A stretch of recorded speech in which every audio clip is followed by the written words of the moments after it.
नमस्कार, आप सभी का बी सुरानी चैनल में स्वागत है। कहानियों का सिलसिला ऐसे ही चलता रहे।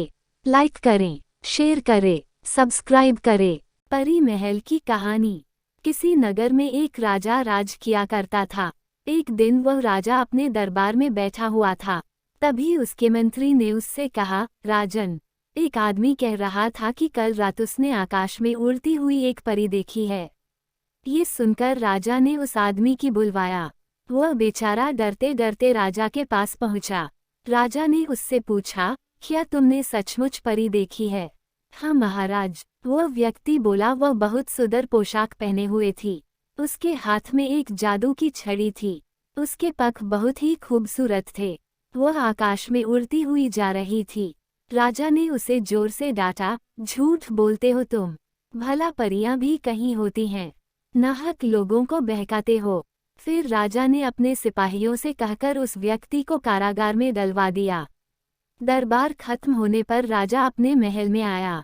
वह बहुत उदास था। रानी ने उसकी उदासी का कारण पूछा तो उसने कहा, आज दरबार में एक आदमी कह रहा था कि उसने परी देखी है। भला परियां भी कहीं होती हैं। मैंने उस आदमी को अफवाहें फैलाने के अपराध में कैद में डलवा दिया, लेकिन मेरे मन में ये शंका बनी हुई है कि उसकी बात सच न हो। रानी ने सुना तो बोली, महाराज, यदि परियां नहीं होती तो उनकी कहानियां लोग क्यों सुनते सुनाते? आपने उस आदमी को दर्द देकर अच्छा नहीं किया। राजा चुप हो गया। कुछ देर बाद उसने भोजन किया और सोने के लिए अपने कक्ष में चला गया। थोड़ी ही देर बाद राजा ने देखा कि एक परी सामने खड़ी मुस्कुरा रही है। सारा कमरा रंग बिरंगी रोशनी से भरा हुआ है। राजा चकित हो गया। परी उससे बोली, तुम कहते थे कि परियां नहीं होती। देखो, मैं परी हूँ। तुम्हें अभी भी विश्वास न हो तो मैं तुम्हें मछली बना देती हूँ। ये कहकर उसने अपनी जादुई छड़ी पुमाई। राजा मछली बन गया। परी ने उसे एक तालाब में छोड़ दिया। इस बीच एक दूसरी परी वहां आ गई। उसने सब कुछ देख लिया था। उसने पहली परी से कहा, तुमने राजा को मछली बनाकर अच्छा नहीं किया। पहली परी को लेकर दूसरी परी समुद्र के किनारे गई। समुद्र में तरह तरह की मछलियां थीं। दूसरी परी ने कहा, देखो, कितनी सुंदर मछलियां हैं, किंतु ये चुप क्यों हैं? पहली परी बोली, मछलियां बोल कहाँ सकती हैं? इनकी बोली को भला कौन सुन समझ सकता है? तुमने राजा को मछली बनाकर उसे दंड दे दिया। वह भी अब बोल नहीं सकता। जब वह बोल नहीं पाएगा तो तुम कैसे समझोगी कि राजा अब परियों के बारे में क्या सोचता है? हमें उसे फिर से राजा बनाकर पूछना चाहिए कि अब वह परियों के बारे में क्या सोचता है। दोनों परियां उस तालाब के किनारे गईं, जहां राजा मछली बना पानी में तैर रहा था। पहली परी ने जादू की छड़ी पुमाई तो मछली बना राजा फिर से अपने रूप में आ गया।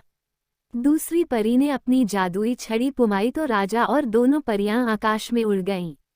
अब राजा आकाश में लटक रहा था। दोनों परियां उसके अगल बगल खड़ी मुस्कुरा रही थी। राजा बेहद डर रहा था। तभी दूसरी परी ने छड़ी घुमाई। आकाश में एक महल बनकर तैयार हो गया। पहली परी राजा को लेकर महल में गई। उसने राजा को एक सिंहासन पर बैठाया। अब राजा बहुत खुश था। पहली परी ने फिर छड़ी घुमाई तो के चारों ओर खिल बाग बगीचे लग।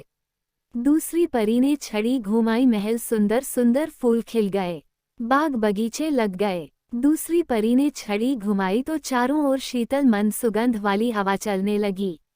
पेड़ों पर चिड़िया चहचहाने लगी। उसके बाद पहली परी ने पुनः छड़ी पुमाई तो राजा के सामने एक मेज और उसके ऊपर फल और खाने का सामान आ गया। उसके बाद राजा ने पेट भरकर खाना खाया।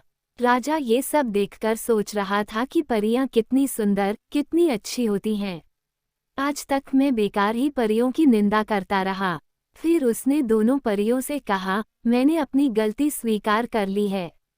अब मैं परियों के बारे में कोई शंका नहीं करूंगा। ये सुनकर दूसरी परी ने अपनी छड़ी पुमाई। राजा नीचे उतरने लगा। अपने महल में जहां वह सो रहा था वहीं फिर से आ गया। राजा के दिन भर गायब रहने के कारण पूरे दरबार में और राज्य में चिंता की लहर दौड़ गई थी। उसके लौटने पर चारों ओर खुशियां मनाई जाने लगी। इस बीच दोनों परियों ने सोचा कि क्यों न वह आकाश महल राजा को उपहार में दे दिया जाए। यही सोचकर दूसरी परी ने अपनी छड़ी घुमाई तो आकाश में भटकता हुआ वह महल राजा के महल के पास ही आकर खड़ा हो गया। मंत्री ने ये सूचना राजा को सुनाई। महाराज, आपके महल के बगल में संगमरमर का एक भव्य महल रातों रात बन गया है। राजा वहां गया तो देखा कि वह भव्य महल आकाश वाला ही महल है। वो महल के अंदर गया तो देखा कि वही दोनों परियां महल में खड़ी मुस्करा रही है। उन्होंने राजा से कहा, महाराज, यह महल हम परियों की ओर से भेंट स्वरूप स्वीकार करें।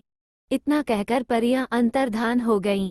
राजा ने उस महल के चारों ओर पक्की दीवार बनवा दी। उसने उसका नाम रखा परी महल।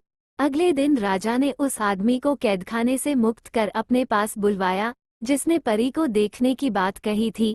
वह आदमी आया तो राजा ने उससे क्षमा मांगी और उसे अपने दरबार में एक सम्मानित पद देकर राजकीय सेवा में नियुक्त कर दिया। शिक्षा। आँख और कान में कुछ ही दूरी अंतर होता है, किंतु आँखों से देखी हुई बात सच होती है और कानों से सुनी हुई झूठी। हमें किसी बात पर विश्वास अपनी आँखों से देखकर और उसे पूरी तरह से परखकर ही करना चाहिए। आप सभी ने कहानी सुनी इसलिए धन्यवाद। नई कहानी सुनने के लिए चैनल को लाइक करें, शेयर करें, सब्सक्राइब करें। धन्यवाद।